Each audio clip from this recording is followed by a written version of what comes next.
अस्सलाम वालेकुम बच्चों, आज हम हिस्सा नज़म की चौथी नज़म पैवस्ता रह शजर से उम्मीदें बहार रख इसके साथ हाज़िर हैं।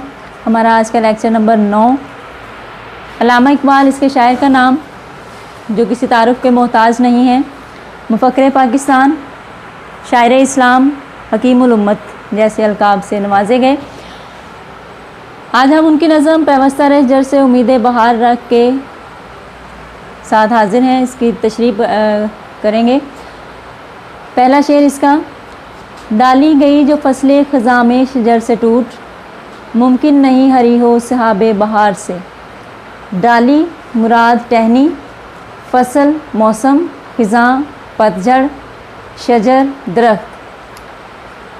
पहले मिसरे में अल्लामा इकबाल कहते हैं कि जो शाख अपनी दरख्त से कट जाती है उसे ख़ज़ां से या बहार के मौसम से कोई वास्ता नहीं रह जाता, कि जब वो शजर से टूट गई तो वो अपनी असल मकाम से हट गई।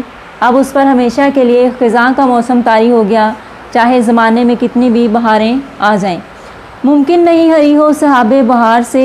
अब सहाब कहते हैं बादल को, कि अल्लामा इकबाल कहते हैं कि अब जब वो अपनी असल से हट चुकी है, अपने दरख्त से कट चुकी है, अलहदा हो गई है, तो चाहे बहार के मौसम के कितने भी बादल आकर बरस जाएं, उस दरख्त पर किसी चीज़ का कोई असर नहीं होगा।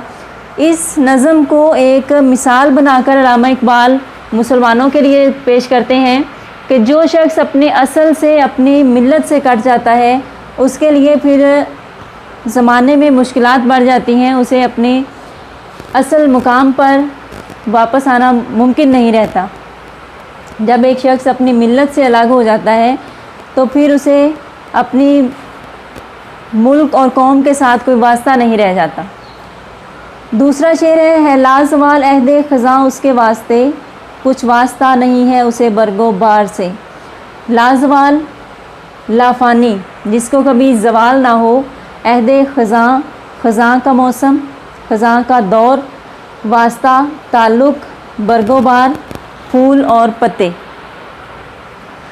इस शेर में पहले मिसरे में अल्लामा इकबाल कहते हैं कि जो शाख अपनी दरख्त से कट जाती है उस पर हमेशा के लिए ख़ज़ां का मौसम तारी हो जाता है, उसे बहार से कोई वास्ता नहीं रहता और उस पर कभी भी फूल और पत्ते पैदा नहीं हो सकते, चाहे कितना भी उसका ख्याल रख लिया जाए। जब वो अपने दरख्त से अलहदा हो गई तो उसके लिए फिर ख़ज़ां और बहार का मौसम कोई अहमियत नहीं रखता। इसमें भी अल्लामा इकबाल उम्मत मुसलमान को एक बहुत अहम पैगाम दे रहे हैं कि जो शख्स अपनी मिल्लत से अलग हो जाता है, फिर हमेशा के लिए उस पर ख़ज़ां का मौसम आ जाता है, वो मुश्किलात का शिकार रहता है, कभी वो अपने मिल्लत के लिए अहम फ़र्द नहीं रह जाता और ना ही उसे दुनिया में दोबारा वो मुकाम हासिल हो पाता है जो उसे अपनी मिल्लत या अपने मुल्क की वजह से जो मुकाम हासिल था वो उसके लिए फिर ख़त्म हो जाता है। इसमें भी अल्लामा इकबाल कहते हैं कि उम्मत मुसलमान के साथ वाबस्ता रहना बहुत ज़रूरी है। अपने मुल्क की पहचान जो है वो आपके लिए सबसे अहम चीज़ है तेरे गुलिस्तान में भी फसले ख़ज़ां का दौर, खाली है जैब गुल ज़रे कामिल अयार से। गुलिस्तान बाग, जैब गुल फूल की जेब, ज़रे कामिल अयार खालिस सोना। इस शेर में अल्लामा इकबाल कहते हैं कि ए मुसलमानों, एक इस्तिराती पैगाम दे रहे हैं कि ए मुसलमानों, तुम्हारी कौम में ख़ज़ां का मौसम छा चुका है, यानी तुम लोगों में तफ़रक़ाबाज़ी पैदा हो चुकी है, ख़ज़ां का मौसम छा चुका है।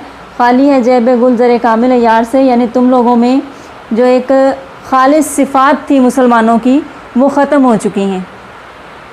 होना तो ये चाहिए था कि हमें अपने असलाफ़ के और साफ़ का बेहतरीन नुमाइंदा बनकर सामने आना चाहिए था, लेकिन आपस की तफ़रक़ाबाज़ी और आपस की दुश्मनियाँ, जो एक मनफी सोच है, उसकी वजह से तुम लोगों में अपने असलाफ़ की सिफ़ात जो हैं वो ख़त्म हो चुकी हैं और तुम लोग तफ़रक़ाबाज़ी का शिकार हो चुके हो। इसलिए तुम लोगों का जो मुकाम है एक दुनिया में जो होना चाहिए था वो अब नहीं रहा। अल्लामा इकबाल इसमें मुसलमानों को अपने पुराने दौर की याद दिलाते हैं, जब मुसलमान जो थे वो एक ऐसी कुव्वत थे जिसको कभी ज़वाल नहीं आ सकता था। एक ऐसा मुस्तहकम निज़ाम उन्होंने दुनिया में दिया कि जिसको कोई ज़वाल नहीं था। लेकिन तुम्हारी आपस की जो तफ़रक़ाबाज़ी है उसने इस चीज़ को ख़त्म कर दिया है, जो अब दोबारा उस मुकाम को हासिल करना तुम लोगों के लिए एक बहुत बड़ा चैलेंज बनकर सामने आएगा। ये थे बच्चों आज आज के 3 अशार की तशरीह। उम्मीद करती हूँ आप लोगों को समझ में आ गया होगा। मिलते हैं अगले लेक्चर के साथ, तब तक के लिए अल्लाह हाफ़िज़।